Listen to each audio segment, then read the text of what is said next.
आज আমরা একটা স্টোরি রাইটিং নিয়ে আলোচনা করব। The boys and the frogs 112 শব্দের মধ্যে লেখা হয়েছে গল্পটা। Once some boys were playing around a little pond. একদা কিছু ছেলে একটা ছোট্ট পুকুরের চারপাশে খেলা করছিল। A number of frogs lived there. সেখানে কিছু ব্যাঙ বাস করত। The boys saw them. ছেলেরা তাদেরকে দেখতে পেল and made a plan instantly, এবং তৎক্ষণাৎ একটা পরিকল্পনা করলো। They said to each other. তারা একে অপরকে বলল, let us throw stones at them and make fun. এসো আমরা ওদের দিকে ঢিল ছুঁড়ি আর মজা করি। Soon they started to throw stones at them.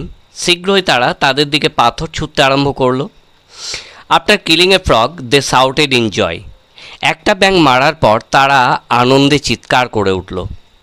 Some frogs were injured also. কিছু ব্যাঙ আহত হয়েছিল। After a while an old frog appeared.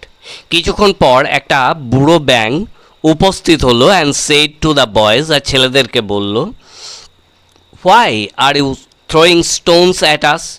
কেন তোমরা আমাদের দিকে ঢিল ছুটছো? The boys replied in chorus. ছেলেরা সমস্বরে উত্তর দিল, we are making a lot of fun. আমরা প্রচুর মজা করছি। The old frog said then. বৃদ্ধ ব্যাঙ তখন বলল, what is fun to you is death to us. যা তোমাদের কাছে মজা তা আমাদের কাছে মৃত্যু। The boys understood their fault. ছেলেরা নিজেদের ভুল বুঝতে পারল অ্যান্ড ফেল্ট সরি, আর দুঃখিত হলো। গল্পের moral, what is fun to one is death to another. গল্পটা ওয়েস্ট বেঙ্গল বোর্ড এবং ওয়েস্ট বেঙ্গল কাউন্সিলের যে রাইটিং স্কিল দেওয়া থাকে ক্লাস 8 থেকে 11 পর্যন্ত কাজে আসতে পারে, তোমরা প্র্যাকটিস করো।